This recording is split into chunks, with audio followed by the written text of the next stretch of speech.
Welcome to 5-Star Weekly, a 37-year-old rumored Argentine and a player who shares a name with a Pokemon. We discuss all that and more coming up.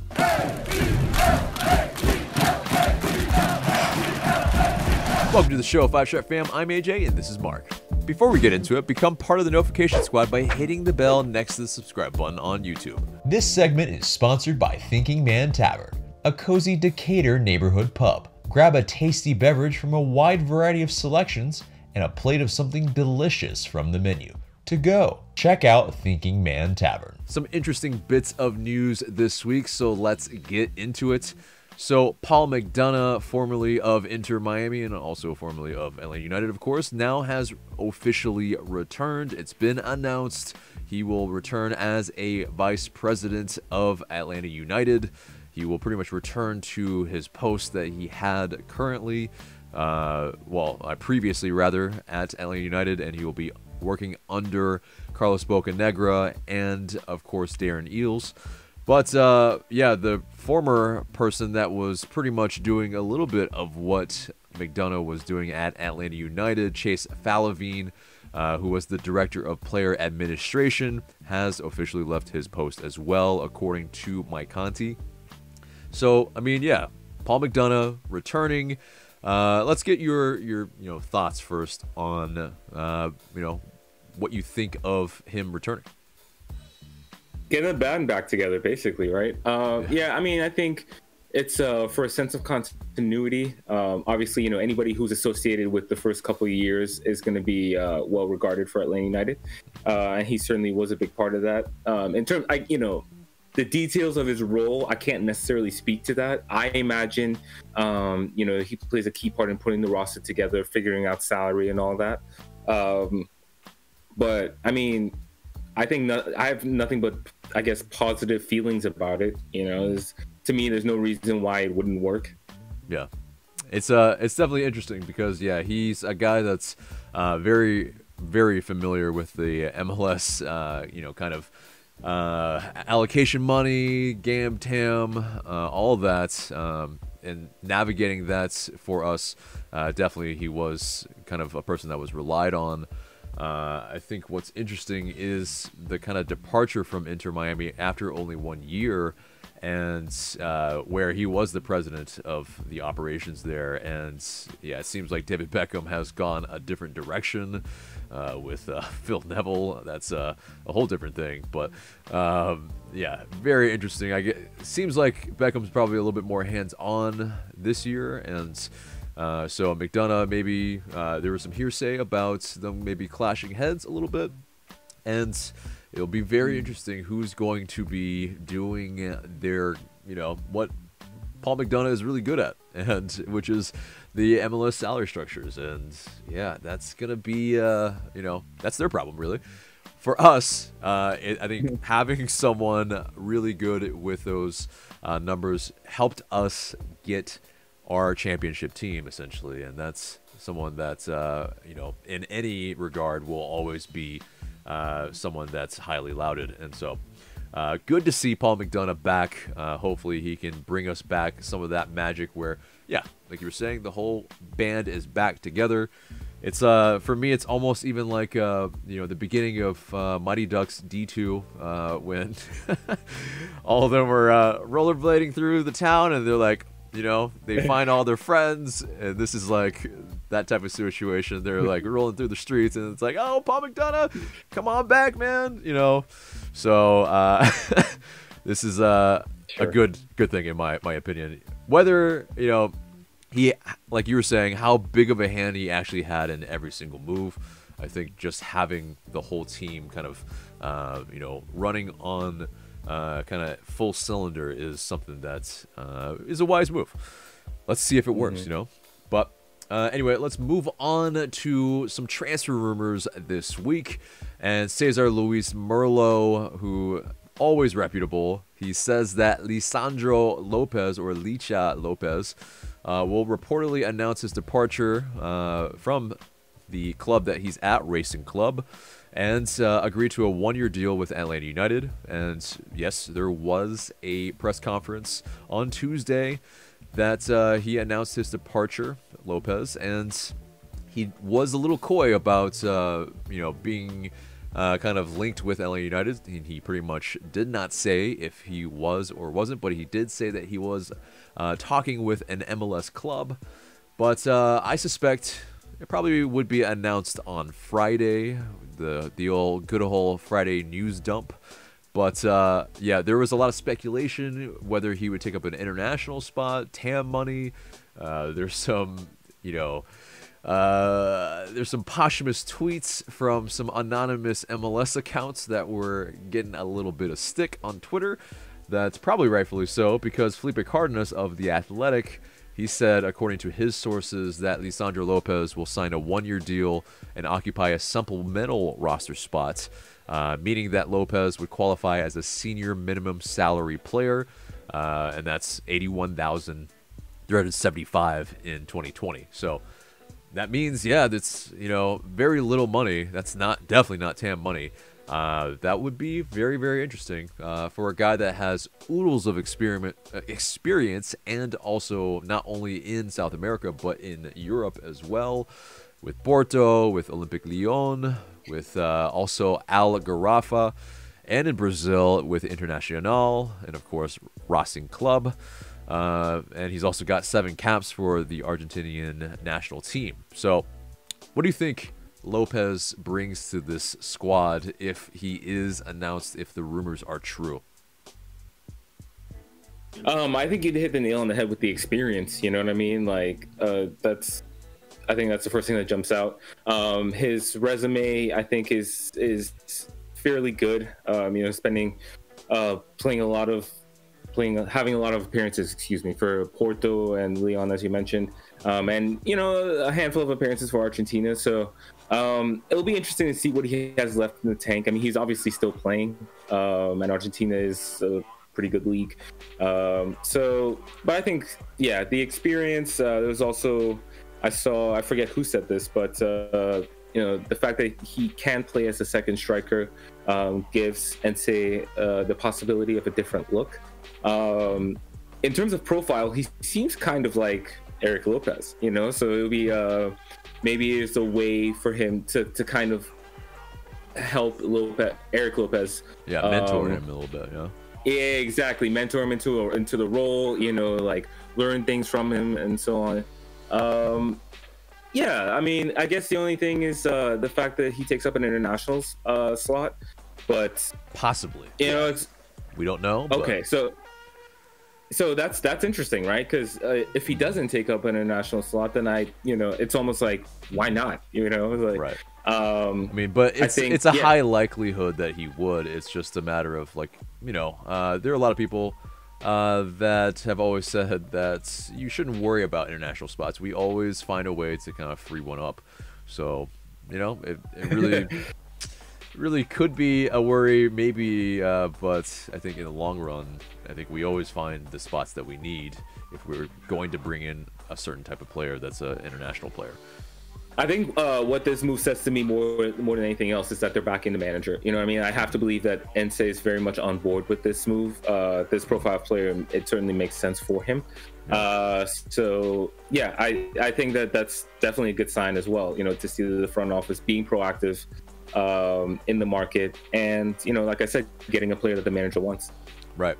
And so in terms of the type of player he is a guy that can hold up the play pretty well, and is also adept at passing from that, and pretty decent finisher. He had 4 goals in 18 appearances, with 2 appearances off of the bench for Racing Club. So, I mean, yeah, he's a guy that, probably brings in others into the game, and that's something that could free up a Jose Martinez if we were to play them both up top together, which has been a feature in Gabriel Heinze's teams before, playing 2 up top. So, that could be something that we see, and like you were saying, mentoring Eric Lopez, but also maybe mentoring a Jackson Conway as well, and other strikers on the squad. Does that mean the end of Adam John at LA United? That probably does, even though I think, yeah, he's 5'9", which you know, big difference from 6'4" Adam John, but still, you know, he probably, in terms of playing time, won't be playing that much. He probably could be loaned to the twos or whatnot, but you probably want Jackson Conway and Mackie Jop to be able to get the bulk of that playing time there and develop. Exactly. So it'll be very interesting what happens to John, but I think all in all, you know, yeah, there's some kind of reticence with the international spot, but like I said, it's not a huge worry. You know, we always tend to find something within the roster structure there. But so let's move on to another transfer rumor, and according to Franco Figallo, Gabriel Heinze wants to bring in a 19-year-old Argentine midfielder named Franco Ibarra from Argentino Juniors. And he's a defensive midfielder, but he doesn't have a ton of first-team experience. He has pretty much under 10 appearances. And, yeah, so we've been keeping an eye on it, and a new one came in, according to Alejandro Giordano, who is an ESPN producer in Argentina. And he says that there are advanced negotiations for Ibarra for Atlanta United, to Atlanta United, and that the offer would be more than $3 million and a 20% sell-on fee. Well, you know, that's the thing. You know, Franco Ibarra, not only are these links and sources a little bit iffy, but yeah, he isn't very accomplished, and so, you know, could this be more of a Atlanta United 2 project, or is it an Atlanta United first team? We don't really know, but what are your thoughts on this just from hearing that? So I will say, I know that not having a lot of first team experience might give some people pause, but we've seen that kind of approach from in other leagues, you know what I mean, or from other teams. I mean, like MLS players are now, you're starting to see a few of them move to Europe despite not playing much for their MLS team, and so I think that I think scouting is probably on another level at this point with pretty much any of these clubs. You know, I think it's something that's highly valued, and you know, if you've got the eyes on the talent, you know, whether that means like viewing academy games or, you know, looking up profiles of players, because that's easier to do now. You know, to me, like, there has to be a reason that, you know, why they, if supposedly, but if they do rate him, there has to be a reason why. I mean, Anse again probably is a big part of why Atlanta United are linked to or possibly interested in this player. And, you know, in terms of how the move works out, I mean, you know, maybe he does, yeah, maybe he splits some time with Atlanta United 2 and Atlanta United to start off with, or to help settle. But you know, like, if you I think getting a player at that age, 18 or 19 years old, is not necessarily a bad move for an MLS team. We've already seen that with Atl Utd, but right. I mean, and we'll see how that works out, of course. But, you know, I think the idea behind it, develop him for a few years, and then he either becomes a fixture in the team or he becomes good enough to where he can be moved on. I think that's a win-win for the club either way. So obviously you have to hope that they're identifying that the talent that they're identifying is legitimate. But I think the payoff, you know, if it works out, can be very good. So it's an interesting one. I mean, we would like to see what we're getting, you know, beforehand. So in this case, there's not going to be that much game time or highlights available to us. So it's just one of those things where we kind of have to trust the club on this one if they are interested in this player. Right. And so, yeah, so if reportedly we are in on this player, I mean, $3 million seems a little high for me in terms of a 19-year-old that doesn't really have a ton of, you know, match experience with the first team. So, yeah, for me, I'm very reticent to believe these rumors. Yeah, they're just, something's off a little bit about it, but stranger things have happened. But I think you're probably right about Gabriel Heinze being the person that maybe has the eye on this player, because I don't think it's you know, scouting really per se, like where scouts have actually been able to see him in person for various reasons, including the pandemic. So it's one of those.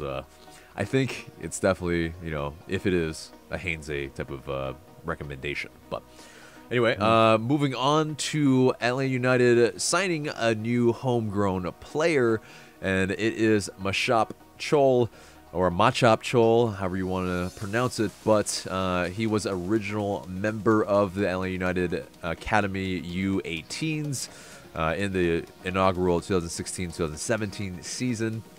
He played the last 4 seasons at Wake Forest. He's 22, he's born in Sudan, and he emigrated with his family to the United States in 2000. He's a 4-year letterman at Wake. He played 65 games with 42 starts and scored 13 goals and added 17 assists. And during this past COVID-shortened season in 2020, he started 8 games and scored 3 goals and 2 assists. He's a forward midfielder. Did I mention he is 6'2", and lanky, but a guy that definitely looks like he's got, you know, some pace. He's got definitely the height. He could definitely, I think, be one for the future. Although he is one at 22, he's got to figure it out pretty soon as well. But yeah, what are your thoughts on Chol? And also, of course, okay, there's an obligatory Pokemon reference here. Machop is a Pokemon character, and there's my obligatory mention because I don't really care about Pokemon. But yeah, anyway, what are your thoughts? First of all, did you have a childhood? Second of all, yes, I did. Just not Pokemon. Not my style, but anyway, go ahead. Yeah. So, okay, with players that actually play the full 4 years of college, right? I think at this point, we've kind of viewed those players as maybe having a different ceiling. You know, he's probably not one that's going to become a star or anything like that. But, I mean, you know, I think he's definitely a prospect worth keeping an eye on. I mean, at the end of the day, you know, you need to, in order to like build out a squad, I think you do have to turn to the academy for players that can play roles. And so it'll be interesting to see if Chol can settle into his role, especially as you mentioned at his age. But definitely an interesting profile with the height, the athleticism, the fact that he can get goals. If he plays midfield, he can get goals from midfield. So you know, maybe we'll see him spend some time with the twos this season if he can. I don't know if his homegrown status affects that, but yeah, I mean, a curious prospect, I would say that. Yeah, and it's also, you know, there are guys that have played, you know, I think at least 3 or 4 years in college and have done well in the league. I think most notably, even for us, Julian Gressel. So, you know, there's a little bit of if he's a finished product in a sense, maybe he can come in and, you know, contribute pretty quickly because there's a little bit less of a ramp up per se. But yeah, what you're saying about the ceiling might hold true in terms of, yeah, what exactly he ultimately can bring. But anyway, let's move on to the MLS Super Draft. It is being held on Thursday. And full transparency, we are filming before that, so we will not know who Atlanta United picks. But they do have the 5th pick in the first round, the 32nd pick in the second round, and the 59th pick in the third round. But there are some interesting names on the board. We have been, maybe in terms of mock boards, been linked to maybe a Calvin Harris, who's a not the DJ or the musical artist, but literally what I'm thinking. But the collegiate player who is probably one of the better forwards / midfielders in the draft, and so that would be an interesting way to go. Or we could go with a center back, or we could go with a goalkeeper. I mean, there are a lot of ways that we could go about this, or there could also, yeah, I mean, really, I think with most of these drafts, which, let's be honest, not a whole lot of people care about the MLS Super Draft anymore, but, you know, because past probably 10 or so picks, the drop-off is pretty large usually, but because a lot of teams, they already kind of yeah, I think they sign up the very promising players that are in and around their area. So that's not something that's kind of gets left all around for every team usually. So I think though for me, MLS Super Draft, it's kind of lost its luster in a lot of ways. But how do you feel? Pretty much. I mean, like, in other like leagues with the draft or whatever, you at least have a pretty solid idea of the talent. I mean, I guess if you follow the college game closely, you would, but I don't. So I'm not gonna pretend to say I'm looking forward to them drafting this player or that player or whatever.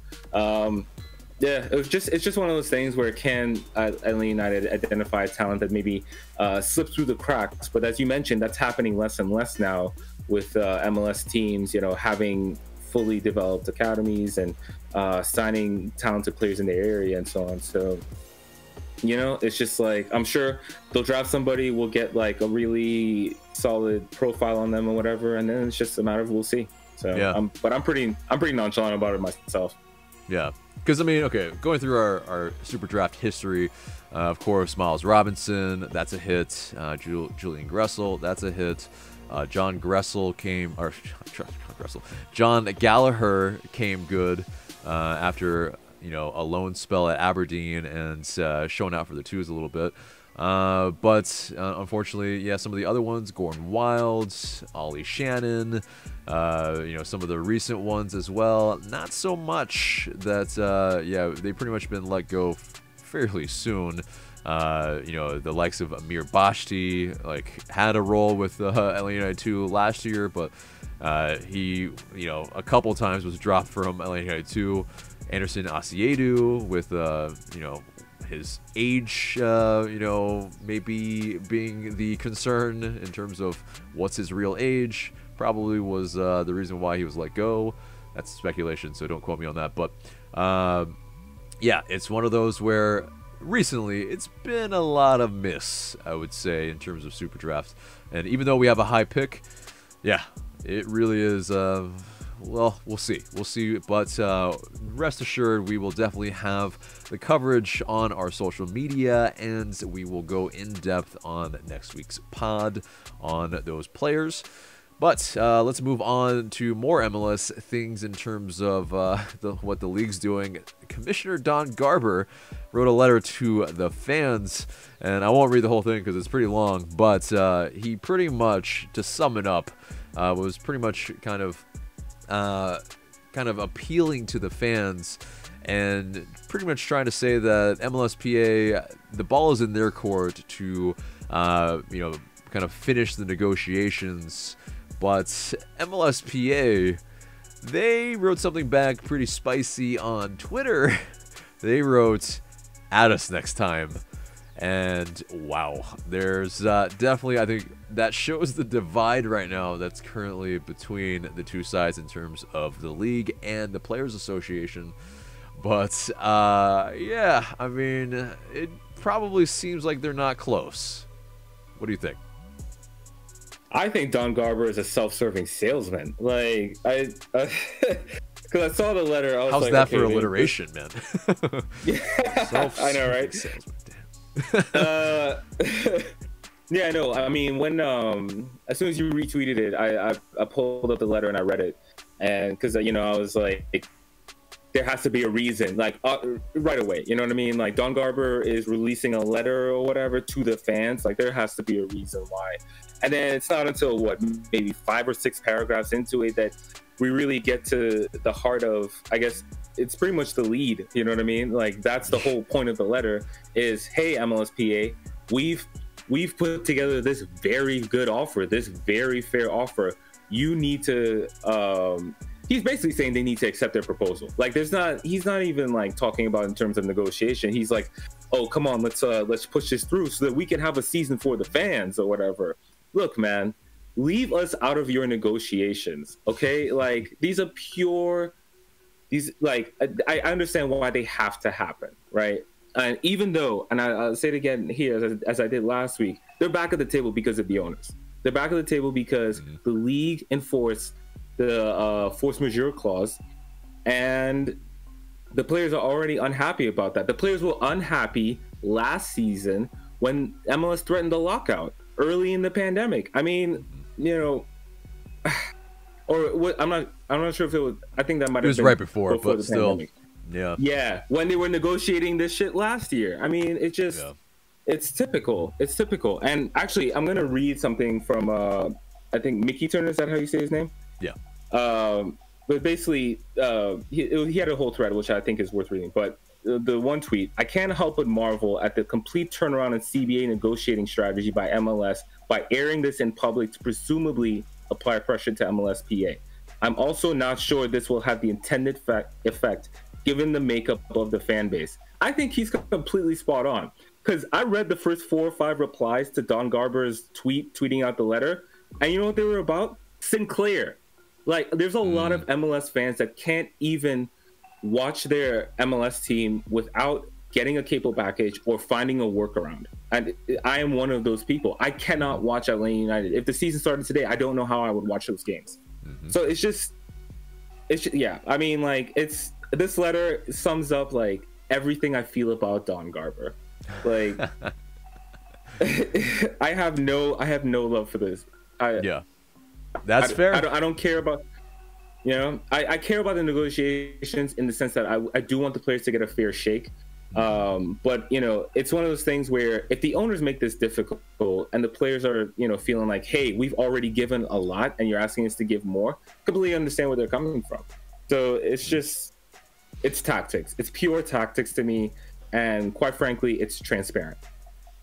That's fair. I mean, that's I think though from the MLSPA side as well, you know, they're not winning a lot of favors either with the behavior on Twitter. Both sides are pretty much very culpable in a lot of ways. That you know, they're airing dirty laundry when they could just be at the table together talking about it, versus, you know, trying to he said, she said type of thing. So it's yeah, we shall see how that goes. But right now, yeah, we're just hoping they can just get it settled. Like just go into a Zoom conference, you know, meeting and suss this out. We don't care enough to, you know, want to see you guys like bicker on Twitter.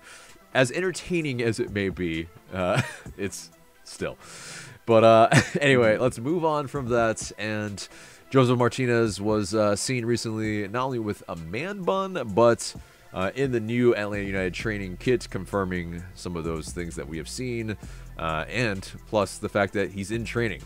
My God, it's such a good sight to see. He's kicking a ball with other players, presumably, probably. But, you know, that's definitely, I think, just, you know, we are waiting just what he can, you know, bring back to the squad. But we also need to know that even if he is ready, there are a lot of, you know, kind of things that you have to kind of navigate in terms of that kind of injury road after an ACL injury. I think if anyone watched the Hector Bellerin documentary pretty much about his ACL tear and the rehab that he had to go through to come back, I think something that is a must-watch. If you're not an Arsenal fan even, it's something that I think will pertain to Joseph Martinez as well, because there will be things in terms of other little niggles that he will accrue after getting back. He will not essentially get back to, I think, even as superhuman as Joseph is, to his heights until maybe a year and a half later. And that's, of course, not what anybody wants to hear. But there will always be something in that kind of year after the ACL. So it is, in that sense, getting a Lisandro Lopez pretty wise, maybe, to have that experience in the squad. But anyway, what are your thoughts on any of the stuff that I just said? No, completely agree, especially that last point. I've always, I think it's athletes who came back from ACL tears in other sports, I've heard them say, yeah, it takes about, a year later until they feel really comfortable with the knee. They trust it again and whatnot, and they're back to full strength because, part of all that time that, they're recovering from surgery and so on, a lot of muscle is lost. I mean, we saw that. And then especially with a sport like soccer, the sharpness matters as well. And so I think it's fair to lower our expectations of Joseph this season, certainly not expect him to be the old Joseph, There probably will have to be a managing of minutes as well. And in that regard in particular, I think the Lisandro Lopez signing makes a lot of sense. Hopefully he can provide the minutes. Hopefully he won't have to play too much, but hopefully if and when he signs, he's able to provide able to provide starts here and there, because I do think that Joseph will need his minutes will have to be managed carefully, I think. Definitely. So let's move on, and sort of related because of training kits and new merch, essentially. There's a new LA United Anthem jacket that has some red lines that are very similar to the leaked primary kit. So, I mean, I think that pretty much, pretty much solidify from a very, solid source in footy headlines anyway, that it's going to look fairly similar in terms of those lines or stripes or, whatever anybody's going to call them now. But, I mean, this one kind of harkens back a little bit to the first year, 2017 Anthem jacket as well, that has that red bottom a little bit. But either way, it's a fresh-looking jacket, too. The gold collar as well.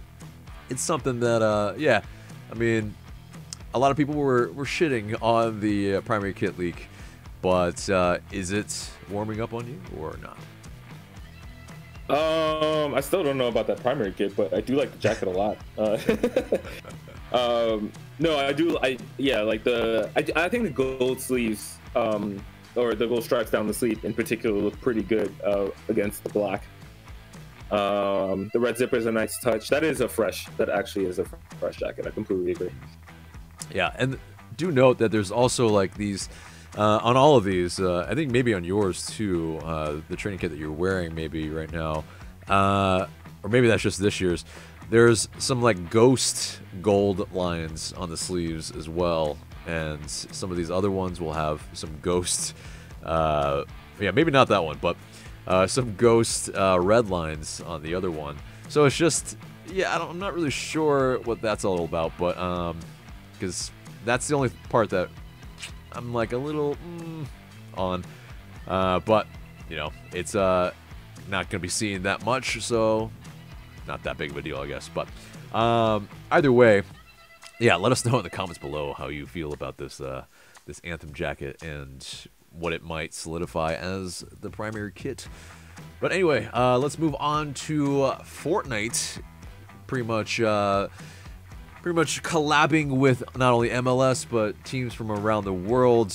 But Atlanta United are one of 23 clubs worldwide with a custom skin on Fortnite.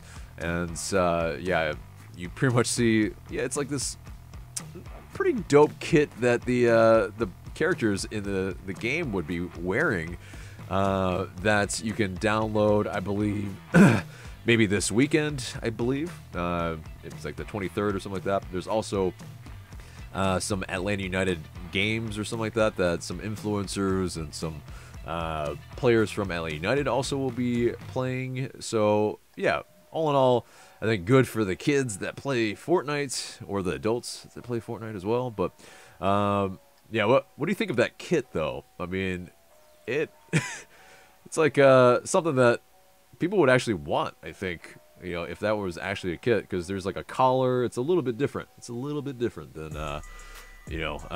what our 2017 kit is, but a little similar. And so, it's something that, yes, no?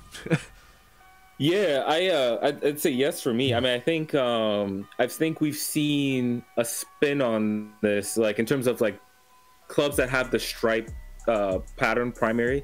There are some years where, you know, they change it up a little bit, and I think I've definitely seen that look in other clubs. I'm thinking, I know we've mentioned Barcelona before. I'm pretty sure Milan has done something like this in the past as well. I'd be into it, you know. I think, yeah, I think you've got to be, especially when you have the stripe pattern normally, I think you have to be creative with it. So I do like that, though. I would get that, I think. Yeah.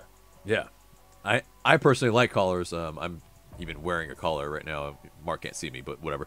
I'm wearing the an Arsenal kit that has a collar. So it's one of those, yeah. I mean, you know, I'm not opposed to it if it looks good. And so, you know, hopefully the Adidas makers kind of get some inspiration from this and learn something. But anyway, so the last bit of news is that Mercedes-Benz Stadium has partnered with the Fulton County Board of Health to be a distribution center for the COVID-19 vaccine.